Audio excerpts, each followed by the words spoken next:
प्यारे बच्चों, आप सभी कैसे हो। आज की इस वीडियो में हम कक्षा 7वीं में पाठ नंबर 3 फूल और कांटा कविता है जो पढ़ेंगे। कविता के नाम से ही समझ में आ रहा है कि फूल और कांटा, मतलब इसमें फूल और कांटों की बात की गई है। ये दोनों ही एक दूसरे के विपरीत हैं। जहाँ फूल हमें खुशबू देता है, हमारे मन को खुशी देता है, वहीं कांटा हमारे हाथ में चुभ कर हमें दर्द देता है। तो यहाँ पर हमें कुछ नया सीखने को मिलेगा। कविता बड़ी सुंदर है, बड़े ध्यान से पढ़नी है। तो देखते हैं कविता में क्या है जन्म लेते जगह में एक ही पौधा उन्हें है पालता, रात में उन पर चमकता चांद हुई, एक ही सी चांदनी है डालता। मेह उन पर है बरसता एक सी उन पर हवाएं हैं बही। तो कवि यहाँ पर कहना चाहते हैं कि है जन्म लेते जगह में एक ही जगह पर जन्म लेते हैं ये दोनों ही फूल और कांटा। एक ही पौधा उन्हें है पालता, एक ही पौधे पर एक ही पौधा दोनों को पालता है, पोसता है। और रात में उन पर चमकता चांद भी, और जब रात होती है तो उन दोनों के ऊपर, फूल और कांटे पर, वह एक ही चांद है वो चमकता है। एक ही सी चांदनी है डालता, दोनों पर एक जैसी ही चांदनी वो डालता है। मेह उन पर है बरसता एक सा, मेह मतलब होता है बारिश, बारिश भी उन दोनों पर एक जैसी ही होती है। एक सी उन पर हवाएं हैं बही, और जो हवा है वो भी दोनों पर एक जैसी ही चलती है या बहती है। पर सदा ही यह दिखाता है हमें, ढंग उनके एक से होते नहीं। पर हमने देखा है कि हमेशा हमें यह दिखाया जाता है या हमें दिखता भी है कि ढंग मतलब तरीके उनके एक से होते नहीं, मतलब उनके जो गुण हैं, ढंग है, वो एक जैसे नहीं होते। फूल और कांटे के दोनों के गुणों में अलग अलग होते हैं।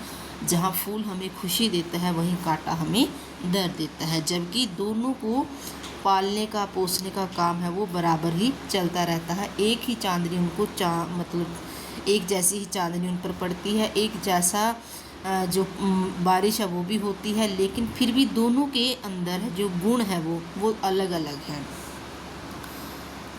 छेद कर कांटा किसी की उंगलियां, कि जो कांटा है वो किसी की उंगलियों को छेद कर देता है, मतलब घायल कर देता है। फाड़ देता है किसी का वरवसन, और वह किसी के वस्त्र को भी फाड़ देता है।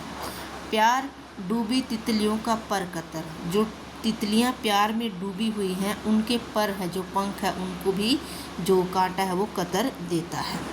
भौर का है भेद देता श्याम तन, और जो भंवरा है जो फूलों के ऊपर घूमता रहता है, उनके श्याम मतलब सांवले तन को भी वह भेद देता है, मतलब चीर देता है।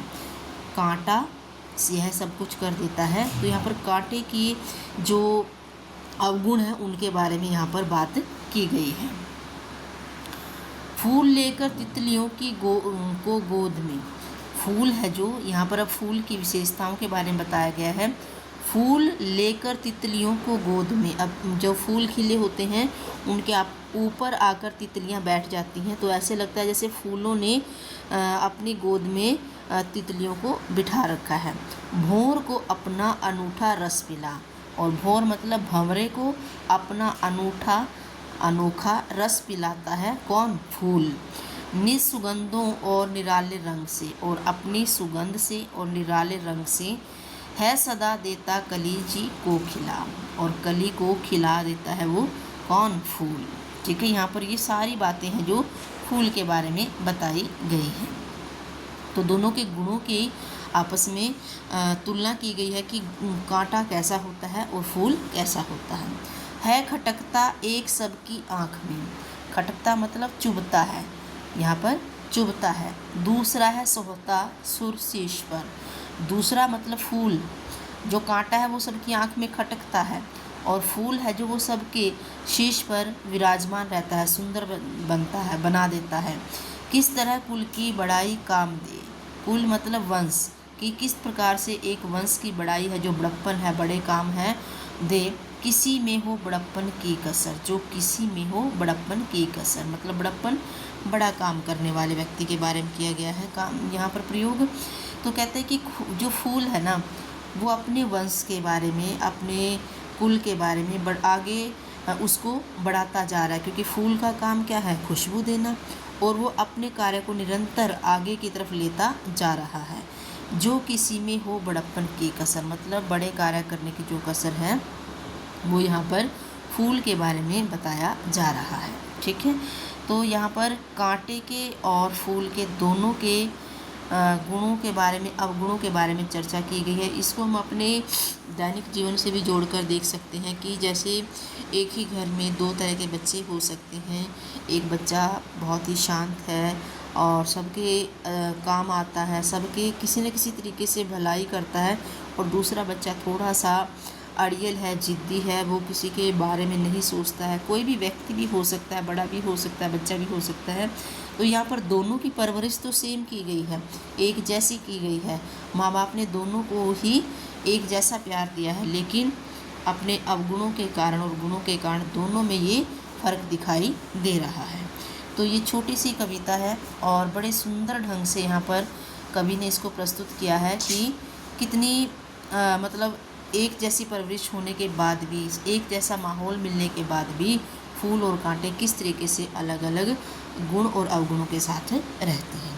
तो आशा है कि ये कविता आपको समझ में आई होगी और बड़ी सुंदर सी कविता है। तो फूलों के बारे में और कांटों के बारे में यहाँ पर इस कविता में बताया गया है। तो अपने व्यवहार को हमेशा फूलों की तरह ही रखो कि जो अगर फूलों को अगर हम छू लेते हैं ना तो फूल हाथों में खुशबू छोड़ देते हैं। तो ऐसा व्यवहार अपना हमेशा रखिए कि आप जब भी किसी से मिलें तो आपकी अच्छाई उसके दिमाग में बस जाए और वो आपको दोबारा मिलने पर या दोबारा मिलने के लिए उत्साहित हो और वो चाहे कि मैं उस व्यक्ति से मिलूं। तो अपने व्यवहार को और अपने व्यक्तित्व को इतना साफ़ सुथरा रखें कि आपसे मिलने के लिए कोई उत्साहित हो। तो ये फूल और कांटे की एक छोटी सी कविता थी। तो ठीक है बच्चे, अगली जो वीडियो होगी हम उसमें इसके प्रश्न उत्तर लेकर आएंगे और उनको करेंगे। तो तब तक बच्चे स्वस्थ रहें, मस्त रहें और पढ़ने में व्यस्त रहें।